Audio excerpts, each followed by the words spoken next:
Assalamualaikum warahmatullahi wabarakatuh. Bismillah walhamdulillah wassalatu wassalamu ala rasulillah Sayyidina Maulana Muhammad bin Abdullah wa ala alihi wa sahbihi man walahu la hawla wa la quwwata illa billah, amma ba'd.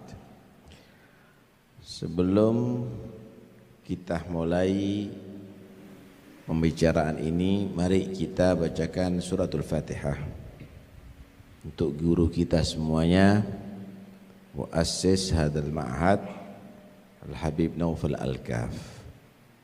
Mudah-mudahan semua jerih payahnya yang sampai membangun tempat yang begini indahnya, Allah Subhanahu wa ta'ala catat per butir daripada debu yang ada di sini pahala yang besar di sisinya. Dan semua yang mengajar dan belajar ada di sini, mudah-mudahan insya Allah akan mendapat barakah beliau, menjadi penerus beliau, khususnya putra-putra beliau. Ala hadiniyah wa kulniyah salihah. Al-Fatihah.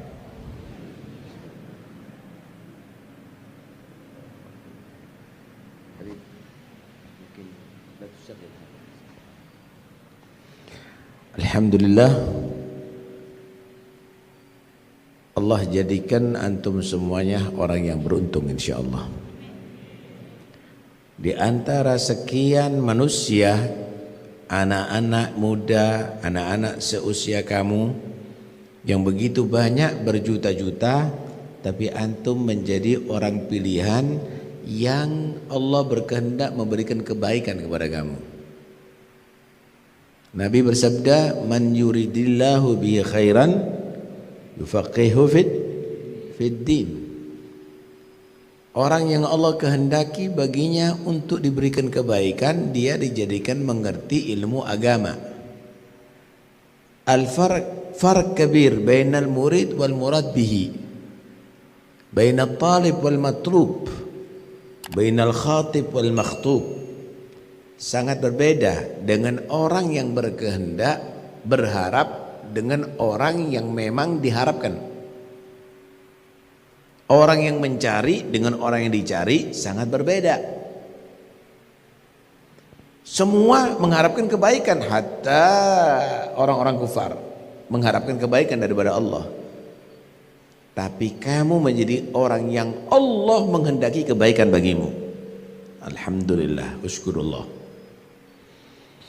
Talibul ilm, orang yang mencari ilmu ini, dia dicintai oleh para malaikat Allah. Innal malaika la tada'u ajnihataha li talibil ilmi ridwan bima yasna'. Para malaikat ini menghamparkan sayapnya untuk orang yang mencari ilmu, karena senang, ridha dengan apa yang diperbuat oleh talibul ilm, orang mencari ilmu.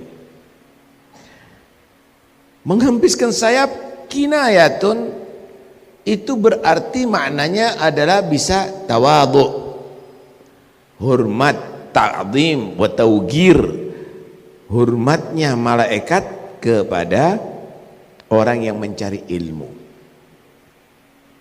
Juga bermakna ridha, malaikat itu ridha dengan apa yang dilakukan oleh yang mencari ilmu. Bahkan ada menyatakan itu adalah haqiqah, karena malaikat itu dawatil ajnihah, para malaikat itu punya sayap-sayap. Uli ajnihatim mathna wa thulatha wa ruba'. Para malaikat itu punya sayap-sayap. Dalam hadis yang sahih, malaikat Jibril itu sayapnya ada 600 sayap. Itu para malaikat menghamparkan dalam hakikahnya sayapnya menjadi alas kaki orang yang mencari ilmu. Kamu bisa bayangkan kalau ada tamu nih ke pondok ini dari Jakarta ke pondok ini, Darul Habib, instruksi presiden tidak boleh kakinya menginjak aspal. Tidak boleh kakinya menginjak ada di tanah, harus melewati babut permadani buatan Itali misalnya, atau buatan Turki yang sangat mahal. Ente bisa bayangkan, Allah, begitu mulianya itu tamu sehingga dihormati model begitu. Begitulah juga para malaikat Allah, bukan permadani tapi sayapnya digunakan untuk sebagai alas kaki orang yang mencari ilmu. Luar biasa antum dicintai oleh para malaikat Allah Subhanahu wa ta'ala. Pahalanya antum adalah luar biasa akan dapat. Mencari ilmu nih pahalanya luar biasa. Dalam hadis, huduru majlis ilmin sa'ah khairun min an tusalliya alfa rak'ah wa ta'uda alfa marid wa tusyayyi'a alfa janazah. Kamu menghadiri majlis ilmu sesaat saja, itu pahalanya lebih baik, bukan sama, lebih baik, lebih besar, lebih gede daripada kamu sholat sunnah 1000 rakaat ditambah menjenguk orang sakit 1000 orang ditambah mengubur 1000 jenazah. Kira-kira kalau kamu 1000 rakaat itu perlu berapa bulan sholat sunnahnya? Menjenguk orang sakit 1000 orang sakit, berapa rumah sakit yang ente harus keliling? Mengubur 1000 jenazah perlu berapa bulan itu kira-kira? Kamu hadir sesaat dengan niat yang tulus dalam majlis ini, pahala tiga-tiganya jadikan satu, masih gede pahalanya kamu. Alhamdulillah. Man kharaja li talabil ilmi, man kharaja min baitihi li talabil ilmi wa lam yaksid ghairahu kana fi sabilillahi hatta yarji'. Dalam hadis juga Nabi menyatakan, siapa orang yang keluar dari rumahnya untuk mencari ilmu dan tidak ada tujuan yang lainnya, alhamdulillah, mudah-mudahan kamu keluar dari rumah untuk cari ilmu, gak ada tujuan yang lainnya, maka dia tercatat jihad fi sabilillah sampai dia pulang. Jadi mudah-mudahan semuanya panjang umur ya. Kalau ditakdir ada yang mati, mungkin di tengah jalan atau ada di pondok, maka dia nanti dari kiamat dikumpulkan dengan syuhada, dengan orang-orang yang mati syahid. Luar biasa.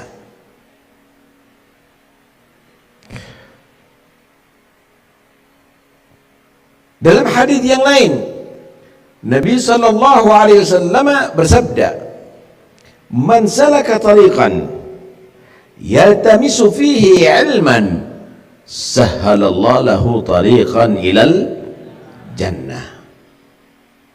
Yang siapa orang yang berjalan untuk mencari ilmu, kamu bahkan menyeberangi lautan lewat udara penuh risiko untuk mencari ilmu, maka jalannya ke surga dimudahkan oleh Allah. Masuk surga itu sulit, harus melalui beberapa fase, rintangan-rintangan. Pertama, syaratnya masuk surga harus matinya husnul khatimah. Kedua, selamat dari fitnah kubur. Ketiga, lolos daripada hisab. Keempat, sukses dari dalam pengadilan Tuhan. Kelima, timbangan amal solehnya harus berat. Kelima, harus melewati jembatan surat. Wah, banyak sekali rintangannya. Tapi bagi orang Allah sampai masuk surga Allah. Tapi itu adalah untuk al-ilmun nafi', ilmu yang manfaat. Karena ilmu itu ada dua. Al-ilmu ilman, ilmun fil qalbi, wa dhalika huwa al-ilmun nafi'. wa ilmun fil lisan wa dzalika hujjatullahi 'ala ibni Adam. Ilmu itu dua macam. Ilmu yang masuk meresap dalam hati, yang asalnya dulu dia tadi itu banyak maksiat, matanya melihat yang haram, dengan ilmu astagfirullah dia jaga, takut sama Allah, gitu dosanya ya. Yang asalnya senang dengarkan musik, setelah dia punya ilmu astagfirullah, anda nggak mau ngotori lagi, nggak mau dengar lagi. Yang asalnya sombong, yang asalnya cinta dunia, yang asalnya maksiat, yang asalnya itu wadzalika huwal ilmun nafi, itu ilmu manfaat karena masuk hati itu. Wa ilmun bil lisan, ilmu cuma di lisan, ceramah di atas mimbar, ngajar, tapi sholat berantakan, ibadah berantakan, akhlak nggak karuan. Wadzalika hujjatullah 'ala ibni Adam, itu adalah nanti bukti Allah untuk menyiksa hambanya. Jangan dianggap cukup dengan ilmu akan selamat, nggak ada. Bimujadaril ilm yadkhulul jannah, cukup dengan ilmu masuk surga, nggak bisa.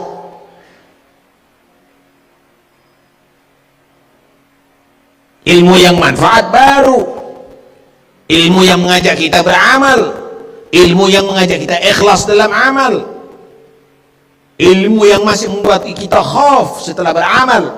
Alladzina yu'tuna ma ataw wa qulubuhum wajilah.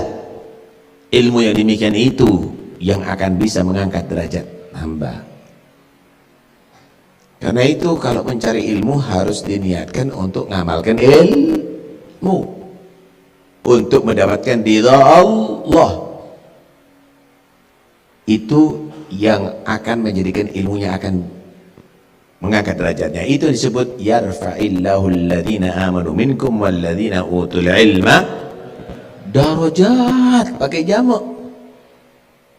Allah mengangkat derajatnya orang yang beriman di kalangan manusia. Nggak sama orang beriman dengan orang kafir. Tapi orang yang beriman yang punya ilmu diangkat derajatnya banyak darajat, bukan satu. Ibnu Abbas menyatakan 500 darajah. Perbedaannya orang iman yang nggak punya ilmu dengan orang iman yang punya ilmu 500 derajat. Ma baina darajatain masiratu 500 am. Antara derajat satu ke yang lainnya perjalanan 500 tahun. Nih, tak kasih gambaran. Perbedaan antara kepala desa dengan presiden, berapa derajat itu? Kepala desa kalau naik pangkat jadi apa? Camat, 1 derajat naik. Camat kalau naik pangkat jadi apa? Wali kota atau bupati, 2 derajat berarti. Bupati kalau naik pangkat jadi apa? Gubernur, 3 pangkat. Gubernur kalau naik pangkat jadi apa? Menteri. Menteri kalau naik pangkat jadi apa? Presiden. Cuma 5 derajat bedanya. Tapi satu presiden, dia tadi itu mengatur seluruh kepala desa dalam satu negeri. Ini cuma beda 5 derajat. Ini 500 derajat bedanya. Menteri supaya jadi presiden, ya mungkin dia belajar 5 tahun. Gubernur supaya jadi menteri, ya mungkin 5 tahun. Derajat satu ke derajat yang lain cuma hanya tahunan atau bulanan. Tapi ini derajat satu naik ke derajat berikutnya 500 tahun. Kapan bisa mengungguli orang yang enggak berilmu dengan orang yang berilmu? Asal ilmunya manfaat. Nah, karena itu niatkan dalam belajar untuk mencari ilmu, maka kamu akan termasuk manusia yang dicintai oleh Allah, dicintai oleh para malaikat Allah, dicintai para anbiya Allah dan salihin. Taib. Ada orang mencari ilmu, nah cari ilmu nanti supaya jadi penceramah dapat amplop, nanti ana dapat bantuan mobil, nanti ana akan buat proposal supaya dapat duit, saya akan dikenal, saya akan diciumi tangan, saya akan. Orang yang demikian dikatakan Nabi, man talabal ilma mimma yubtagha bihi wajhullah liyukabira bil ulama aw yumariya bihi sufaha aw liyasrifa bihi wujuhan nas falyatabawwa maq'adahu minan nar. Siapa orang cari ilmu yang seharusnya ilmu ini adalah untuk Allah, untuk ibadahnya dia kepada Allah, untuk dia cari derajat di sisi Allah, tapi hanya sekedar untuk menjadi orang yang terunggul di antara ulama. Siapa yang lebih alim daripada aku? Ingin jadi ketuanya ulama? Atau dia tadi itu berdebat dengan orang yang sama bodohnya dia. Orang sufaha itu orang yang mau debat kusir, nggak cari kebenaran tapi cari pembenaran, hanya sekedar untuk begitu, diplomasi, cuma pintar-pintaran ngomong aja, atau cari perhatian orang, popularitas, fotonya dipajang di mana-mana, kasih titel lagi imam sholat mungkin. Karena itu seperti tadi, jangan mengulangi lagi ya. Al-allamah jangan, ente boleh panggil syekh, boleh syekh pun jangan, guru kita boleh, nggak ada masalah, tamu kita nggak masalah. Al-allamah, siapa al-allamah? Itu orang-orang alim di Hadramut itu dia dijuluki bukan al-allamah, talibul ilm. Oh fulan talibul ilm, fulan talibul ilm. Jangan, apalagi pakai al-wali, jangan ngasih titel sama orang.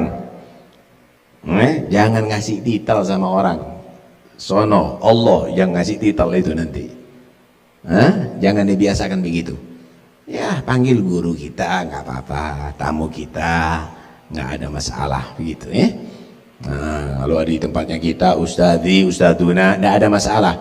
Kami juga pernah tegur itu, kemarin juga kami tegur itu, nggak usah panggil allamah lagi, awas ente kepada muridnya anak, hati-hati ya. Nanti ana ceritain bagaimana orang kalau ngasih titel tapi nggak tepat. Ana ceritain nanti. Siapa orang mencari ilmu tapi tujuannya untuk itu semuanya, cari popularitas, mau untuk berdebat, hanya untuk ditokohkan, masuk surga, falyatabawwa maq'adahu minan nar. Suruh siap-siap, udah disediain tempat di neraka untuk siksa. Yang bagus kalau punya ilmu. Tapi kalau dia merasa anak ini astagfirullahaladzim punya niat nggak bener, padahal nggak boleh ya cari ilmu begitu ya, astagfirullah, barangkali dia masih ada harapan untuk tobat. Yang repot udah niatnya nggak bener, cari ilmu model begitu untuk cari duit, merasa dirinya warasatul anbiya, ini pewaris nabi ngumpulin dunia, pewaris nabi, ambisi, kehormatan. Kalau sudah begitu, wah ini yang bahaya. Kalau nggak tobat, jangan-jangan su'ul khotimah itu orang, bahaya kan itu. Jangan sampai niat nggak benar.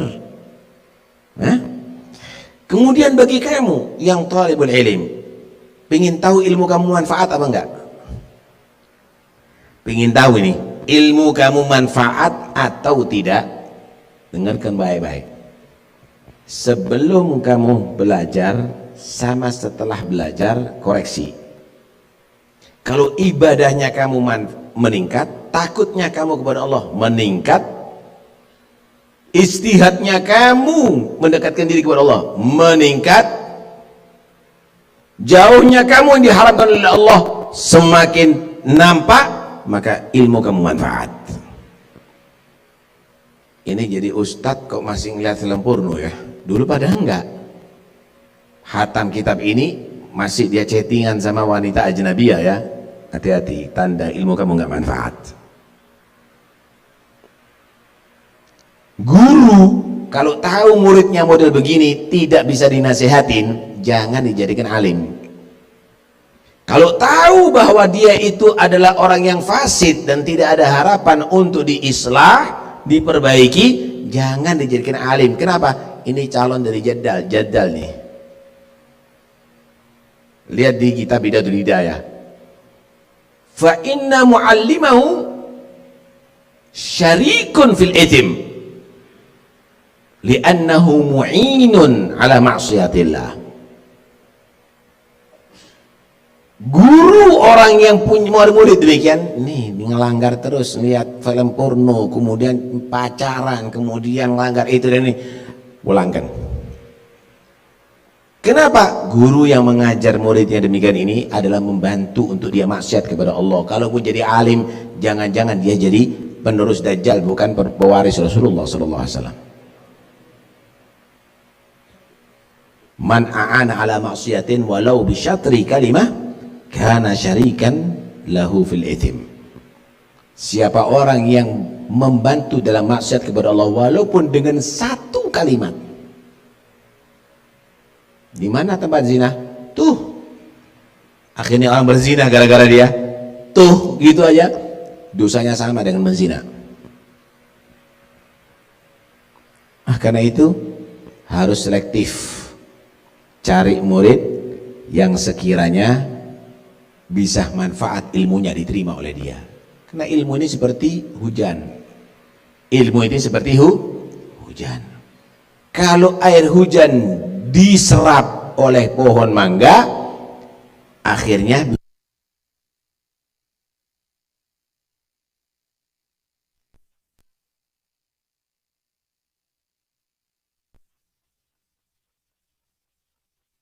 yang membahayakan. Ilmu semua bisa belajar, tapi yang menerima ilmu orang yang soleh akan dia tadi itu menjadikan ilmu itu manfaat. Tapi kalau yang menerima adalah tidak soleh, maka akan menjadikan ilmu itu menjadi sabab rusaknya umat. Paham tuh? Karena itu jangan cukup dengan ilmu, tapi jadikan ilmu kamu manfaat. Harus ada bedanya dong. Qul hal yastawil ladzina ya'lamuna wal ladzina la ya'lamun. Apakah beda? Apakah sama orang punya ilmu dengan enggak punya ilmu? Enggak sama. Orang yang punya ilmu rajin sholat berjamaah. Orang yang punya ilmu rajin sholat duha. Orang punya ilmu rajin baca wiridnya, Qur'annya, qiyamul lailnya. Begitu seharusnya. Yang enggak punya ilmu istiqamah ke masjid. Yang punya ilmu main gafleh. Misalnya, ini nggak benar. Ini ilmunya nggak benar bagi dia. Karena itu pulang nanti, jangan kamu itu menodai diri kamu. Perhatikan baik-baik. Kamu itu pulang dikenal sebagai thalibul ilm, mencari ilmu. Ketika kamu bermaksiat, melanggar, melakukan hal yang tidak pantas, berarti kamu telah menodai ilmu kamu, pertama. Kedua, menodai pondoknya kamu. Ini di pondok tahunan istiqomah buka TV berjam-jam. Apa bedanya dengan yang nggak pondok? Ketiga, menodai guru kamu. Ini diajarin apa sama ustadznya nih? Nggak birrul walidain misalnya, nggak pergi ke masjid. Karena itu jangan merusak itu semuanya. Jaga nama ilmu, jaga nama guru, jaga juga nama pondok kamu. Saya mau tanya, apakah kira-kira manfaat orang yang bawa obat, dia sakit bawa obat tapi gak diminum obatnya, apakah manfaat dia akan sehat dengan cukup membawa obat? Enggak, kecuali dia minum itu obatnya. Benar apa enggak? Punya ilmu, nggak ngamalkan ilmu, apakah manfaat dengan ilmunya? Lah, tetap dia sakit, tetap dia nggak beres. Kecuali kalau dia ngamalkan ilmu. Nih, punya pedang di tangan kanan, tombak tangan kiri, ada panah ada di sini, singa menerkam kepada dia.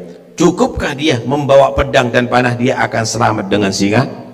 Enggak, kecuali kalau pedangnya ditebaskan, ditusukkan tombaknya, dilemparkan panahnya, baru dia selamat. Begitu juga, cukupkah kamu akan selamat dengan nafsu kamu, selamat dari nafsu kamu, selamat dari para setan, hanya cukup menjadi orang berilmu tanpa kamu lawan dengan banyak sholat, banyak qiyamul lail, banyak zikir, banyak baca Quran? Nggak bisa. Karena itu awas, ilmu tidak akan manfaat untuk menyelamatkan kamu atau manfaat untuk mengangkat derajat kamu, kecuali kalau kamu mengamalkan ilmu. Kembali kepada ngasih titel, Al-Habib Husain bin Muhammad Al-Haddad. Habib Husain bin Muhammad Al-Haddad, putranya Habib Muhammad bin Thohir Al-Haddad. Beliau dikenal dengan Habib Husain Haddad Jombang. Dulu tinggalnya di Jombang. Punya putra namanya Habib Idrus bin Husain Al-Haddad, abahnya Ustadz Muhammad Haddad, Habib Muhammad Haddad Malang. Tinggalnya ada di Sulu waktu itu. Putranya Habib Idrus ini kirim surat kepada abahnya. Di amplopnya dicatat, ila hadratil walid al-arif billah Husain bin Muhammad bin Thohir Al-Haddad, atalallah umrah fi sihha wal afiyah. Dititipkan orang lagi berangkat dari Solo, mampir ke Jombang, diserahkan sama abahnya si Habib Husain ini, dari anaknya surat. Dilihat amplop ini, dilihat nggak dibaca dalamnya. Panggil satu orang berangkat ke Solo, Idrus sekarang saya tunggu, harus datang ke Jombang. Putraku Idrus harus, beliau sendiri yang ngasih tahu, nyerita sama Al-Faqir ini, suruh datang ke kemari. Datang Idrus, waladi, setiap ucapan manusia akan dicatat dan harus dipertanggungjawabkan di hadapan Allah. Ma yalfidu min qaulin illa ladaihi raqibun atid. Begitu juga setiap tulisan ente dan gerakan ente harus dipertanggungjawabkan di hadapan Allah. Kamu nulis Al-Arif Billah, tahu dari mana ente? Abamu Arif Billah. Kau harus tanggung jawab ya waladi, nanti di hari kiamat dengan tulisan kamu, dengan ucapan kamu, dengan perbuatan kamu. Ente kira abah kamu senang dengan pujian ini? Awas kamu ulangi lagi. Masya Allah. Padahal siapa nggak kenal beliau, Habib Husain bin Muhammad Al-Haddad. Ilmu, akhlak, tawadhu, semuanya, mujabud dakwah dan seterusnya. Tapi begitulah bagaimana mereka, alladzina yu'tuna ma atau wa qulum wajilah, semakin banyak amalnya semakin takut kepada Allah, semakin tawadhu kepada Allah Subhanahu wa ta'ala. Karena itu ayo jadi murid-murid yang bisa ngamalkan ilmunya. Siap ngamalkan ilmunya? Salat berjamaah insyaallah ada di rumah ya, salat berjamaah ya. Nah, coba puasa nanti Ramadan jangan ada yang lihat televisi. Jangan ada yang lihat televisi. Istiqomahkan baca Quran. Anak kalau setiap hari baca 10 juz berarti 3 hari anak hatam Quran selama 1 bulan, berarti anak bisa hatam 10 kali. 10 juz ya. Habis subuh misalnya 2 juz, dohor 2 juz, asar 2 juz, setelah isya 2 juz, setelah sahur atau sebelum sahur 2 juz misal. Wah terlalu banyak Ustaz, 5 juz setiap hari. 5 juz setiap hari, 1 juz sampai sholat. Kalau bisa 5 juz setiap hari berarti 1 bulan 6 kali hatam. Wah nggak bisa nah, nggak bisa. 1 juz setengah berarti 15 hari hatam Al-Quran, 2 kali hatam Al-Quran. Nggak bisa 1 juz. nggak bisa, ya inti males. Nah karena itu usahakan ada perbedaan. Kalau kamu menjadikan Ramadan ini istimewa, semua 1 tahunnya kamu istimewa. Niati di Al-Quran di bulan Ramadan, ana banyak ibadah siang dan malam untuk supaya dapat futuh. Ingin futuh ilm enggak? Ada malam Lailatul Qadar di situ. Hah? Minta setiap malam, jangan telat sholat tarawih, jangan telat sholat witir, minta kepada Allah untuk dapat futuh. Doanya orang puasa diterima oleh Allah, minta kepada Allah untuk dapat futuh. Karena itu manfaatkan Ramadan ini supaya kamu jadi ulama al-amilin insyaallah. Seperti salafus salihin, amin ya rabbal alamin. Mudah-mudahan insyaallah antum semuanya menjadi rijalul ghad. Pemuda-pemuda zaman sekarang akan menjadi tokoh-tokoh masa depan insyaallah. Dan mudah-mudahan Allah yaftah alaikum futul arifin wa yaj'alakum insyaallah minal ulama al-amilin wa yarzuqum fahman nabiyyin wa hifdzal mursalin wa ilhamal malaikatil muqarrabin wa anna Allah subhanahu wa ta'ala yaj'al ulumakum insyaallah nafi'ah wa qulubakum wa'iyah wa adhanakum sami'ah wa ja'alna wa iyyakum insyaallah minal a'idin al-faizin المقبولين سنين بعد سنين وأعوام بعد أعوام في خير ولطف عافية ويبارك فيما بقي من شعبان بلنا وإياكم إن شاء الله رمضان وعنا فيه على الصيام والقيام وتلاوة القرآن واكتب وإياكم إن شاء الله ممن يحظى فيه بالعفو والغفران والعتق من النيران وأن الله سبحانه وتعالى يصلح النية والذرية وإجحاجات كلها مقضية دينية ودنيوية وأخروية بجغل البرية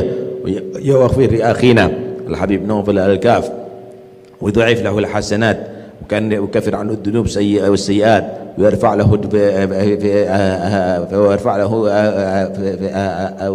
ويرفع له الدرجات وأن الله سبحانه وتعالى يصلي أولاده والبنات وأن الله سبحانه وتعالى جعل هذا المعهد إن شاء الله مباركا معمور بالعلم معمور بالعبادة معمور بالطاعة ويجعل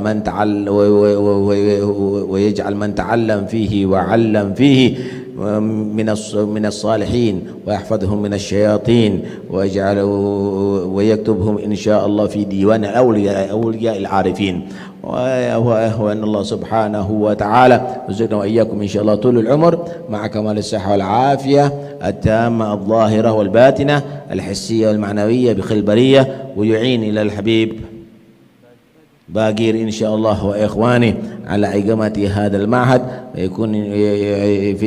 ويكونون إن شاء الله في حفظ الله في رعاية الله في عناية الله سبحانه وتعالى ويجعل حاجاتهم إن شاء الله مقضية ويبلغ كل مطالبهم إن شاء الله دينية ودنيوية أخروية وعلى هدي يكون صالحة وإلى حضرة النبي الفاتحة.